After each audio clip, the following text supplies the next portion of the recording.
से स्टार्ट किया जाए। मतलब एक बार हम जो है किसी एग्जाम के लिए तैयारी कर रहे हैं, एग्जाम के लिए हमने बहुत मेहनत की, दिन रात एक कर दिया, हर कुछ पढ़ा, मतलब किसी के लेक्चर नहीं छोड़े, किसी का कुछ नहीं छोड़ा, हर एक सब्जेक्ट जो इम्पोर्टेंट सब्जेक्ट बताया वो हमने किया, बुक्स रेफर की, लेकिन जो है फिर भी हमारा कुछ भी नहीं हुआ। इवन जो है हमारे बहुत ही कम मार्क्स आए।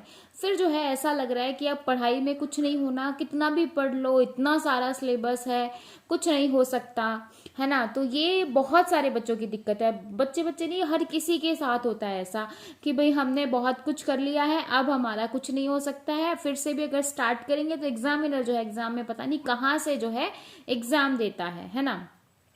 तो ऐसा कुछ भी नहीं है। तभी मैं कहती हूँ कि प्रैक्टिस प्रैक्टिस प्रैक्टिस, जितनी आप प्रैक्टिस करोगे ना, प्रैक्टिस अगर आपने कर ली, एक चीज को अगर 4 बार या 10 बार कर लिया, तो भाई फिर जो है आप उसको कभी भी नहीं भूलोगे। तो सबसे बेस्ट यही है कि भाई देखो, एक तो अपनी रेगुलरिटी बनाए रखो। सेकंड चीज ये है कि उससे भी जो है नेगेटिव होने की जरूरत नहीं है कि भाई मैंने 5 एग्जाम दे लिए हैं, मैंने 2 एग्जाम दे लिया, मैंने पहला एग्जाम था, जो भी था। देखो ऐसा कुछ भी सोचने की जरूरत नहीं है कि भाई मैंने तो ऐसा सोचा था लेकिन मेरा ऐसा कुछ हुआ नहीं है, अब जो है मैं नहीं पढ़ूंगा। तो भाई क्या करोगे? इतनी पढ़ाई, मतलब आपने 10 साल एक पहली से 10वीं करने में लगा दी, अब तो 3 साल और लगा जो एलकेजी यूकेजी और नर्सरी, है ना। तो 13 साल तो आपकी 13 साल में तो आपकी 10वीं होती है, उसके बाद 2 साल जो है आपके 12th में निकल जाते हैं। टीचर्स की अगर बात की जाए तो ग्रेजुएशन और पोस्ट ग्रेजुएशन मोस्टली बच्चे होते हैं, और साथ में उनका बीएड भी होता है। आपने जो है अपनी जिंदगी के 17 साल, 17 से 18 साल जो है पढ़ने में लगा दिए, और आप अब अभी जो है जब आप पैसे कमाने की बारी आई है, तो आप ये कह रहे हो कि मैं नहीं कर सकता। क्यों नहीं कर सकते भाई? कौन करेगा? कोई और आके करेगा क्या?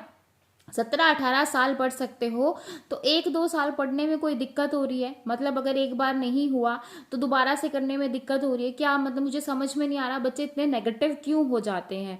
तो बिल्कुल भी ऐसा नहीं करना है, एक बार फिर से उठना है, और बहुत ही जो आपने लास्ट टाइम जो भी गलतियां की थी उनको सुधारो और उनमें फिर से इंप्रूवमेंट करो। भाई जिनका सिलेक्शन होता है वो कोई ऊपर से नहीं टपक के आते, वो भी ऐसे ही तैयारी करते हैं। आप ये मत सोचो कि भाई हमने तो ये किया था, हमने तो वो किया था, हमने तो ऐसे किया था, हमने खुद के लिए ये जो बहाने हैं ना, ये खुद के मतलब दूसरों के लिए हैं और खुद को देने के लिए हैं, ठीक है, और कुछ नहीं है। सबका सिलेक्शन बाकियों का होता है तो आपका क्यों नहीं होता? बिल्कुल होगा, लेकिन अगर आप सीरियस होकर तैयारी करोगे और ये सोच के तैयारी करोगे कि मैंने अपनी जिंदगी के 18 साल 19 साल जो है इस पढ़ाई को दिए हैं, जब अब जो है मतलब 18-19 साल में सिर्फ आपके पेरेंट्स ने आपके ऊपर लगाया है, अब जो है आपके ऊपर से अब जो है कुछ पैसा कमाने की आपकी बारी आई है, तो आप बहाने दे रहे हो कि नहीं मेरे से नहीं होगा, एग्जाम तो पता नहीं कहाँ कहाँ से आ जाता है, ये हो जाता है। भी 18-19 साल में जो पढ़ा है ना, उससे बाहर कुछ भी नहीं आ रहा है।